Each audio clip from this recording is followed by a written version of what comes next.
The 2025 elective National Convention of our great party, the PDP, will hold.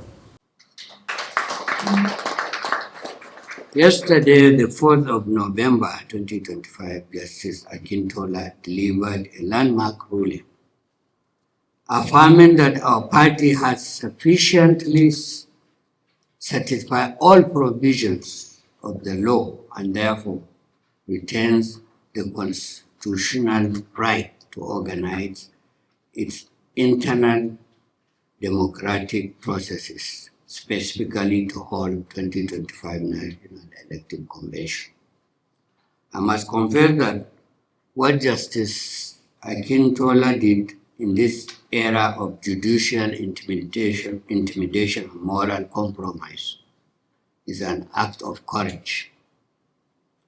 A time when some have sought to manipulate our courts and intimidate our judges, it takes bravery to stand for the truth and defend the law. His judgment is not just a victory for our party, but for democracy. And that, my dear party leaders and members,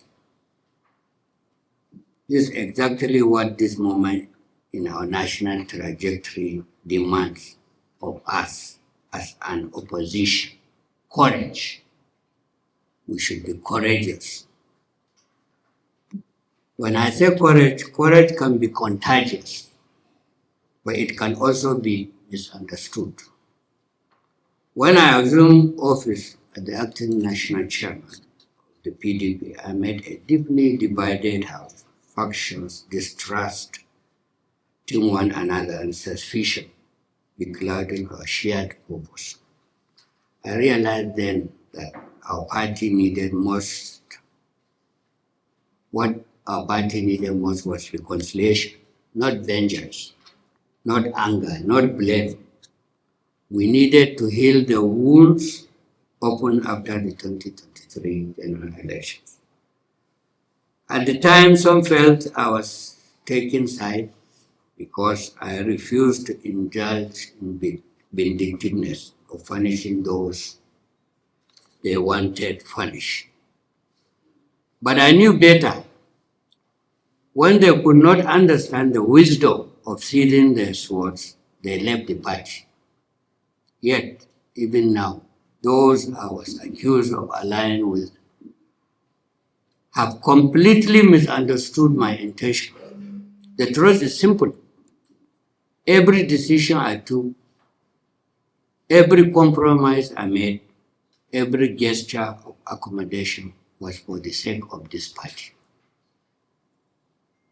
I chose the party, not individuals, not factions, but the enduring institution of the PDP that should outlive us.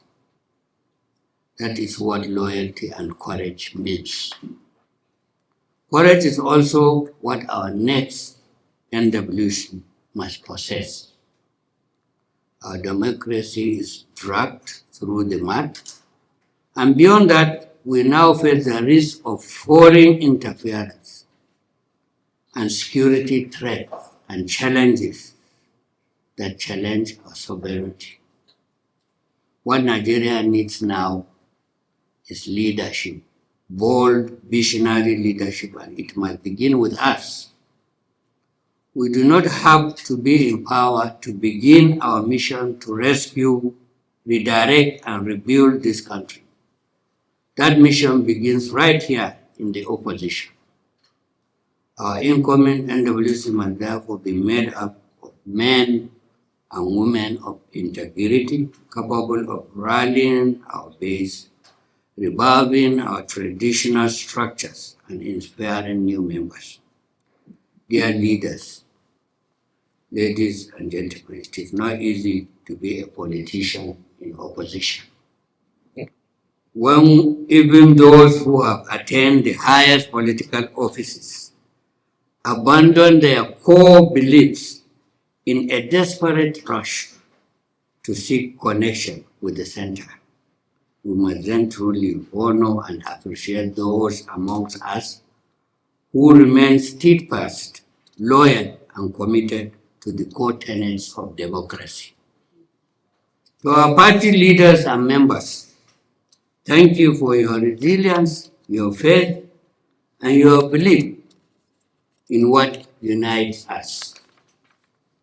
This meeting is convened to provide direction for our planning toward the convention and to also resolve our outstanding issues. As always, I ask for us to be sincere in deliberations, have faith, good arguments, unity of purpose for the good of our party. Thank you all, and God bless.